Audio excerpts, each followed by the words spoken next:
MAGA world is currently taking a victory lap over the mild success of the Melania movie, but there's a new wave of hilarious mockery, alleged scheming, and even a twist involving Michelle Obama, and I have it all for you next. I'm Dan, and welcome to another Occupy Democrats report. To see all of our videos exposing Trump's tremendous assaults on our democracy and now our senses, please hit that subscribe button. I don't know if $7 million on a $75 million investment qualifies as a box office success, but it is better than the complete flop that many predicted. But was it legit?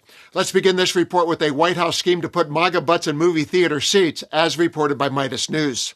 Exclusive White House advisor pushed bulk sales for Melania movie. Supporters are encouraged to buy group tickets and private screenings, raising questions about ethics and actual attendance.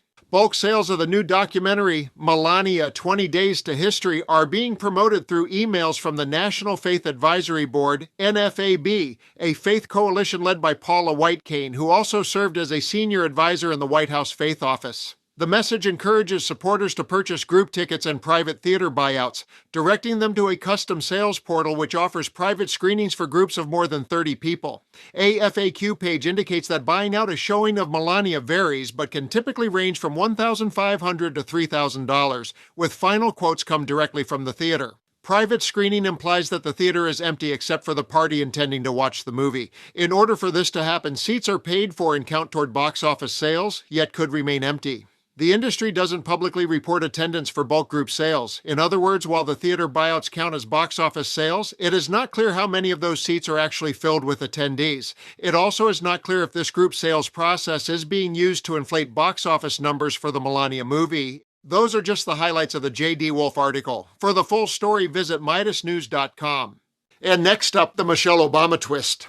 We have some news right now. Michelle Obama's documentary on Netflix is surging up to the top charts as we speak, following the release of the Melania movie, the Melania documentary. So in response to the Melania documentary, which was regarding the First Lady, Melania Trump, now becoming Michelle Obama's documentary that was released several years ago, has shot up the Netflix charts, surprisingly, to number 6 now, and it's likely only going to go higher as Americans are more focused on watching Michelle Obama's documentary than they are Melania's documentary. Now, why do I say surprisingly? Because according to all Hollywood and culture publications, it's very uncommon to see a documentary reach the top charts years after it was first released, because people already saw it, right?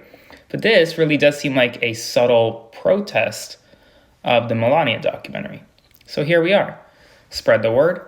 Follow along, stay up to date on all the news that you need to know about. I'll have more to come soon. It's always a treat to land an Obama dagger on any story that Trump may be feeling giddy about. And now let's look at another dagger in the form of mockery. Watch as Jimmy Kimmel acknowledges the ticket sales, but delivers a twofer of Trump takedowns by also referencing the Kennedy Center debacle.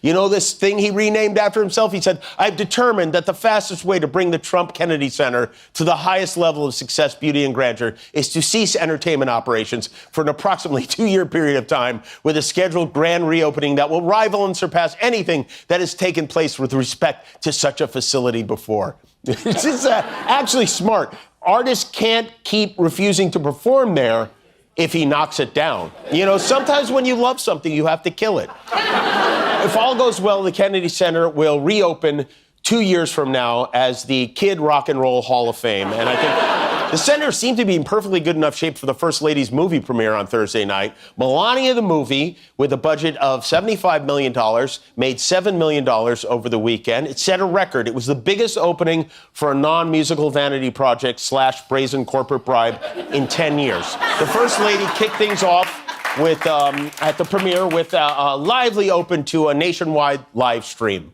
So here is a warm welcome to my guests in New York City.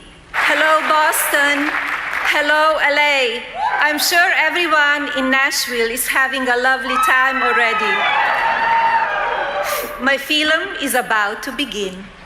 She does films. She writes books. She does it all. Melania has a score of 7% on Rotten Tomatoes. But on Fox News, it got a strong 100%. Melania should be nominated for, I guess it's an Oscar, right? That's for movies. And if she was to go, she would be the best dressed in the classiest dress by a long shot. Right. Mark my words right now. If Melania gets nominated for an Oscar, I will host that show, whether they ask me to or not.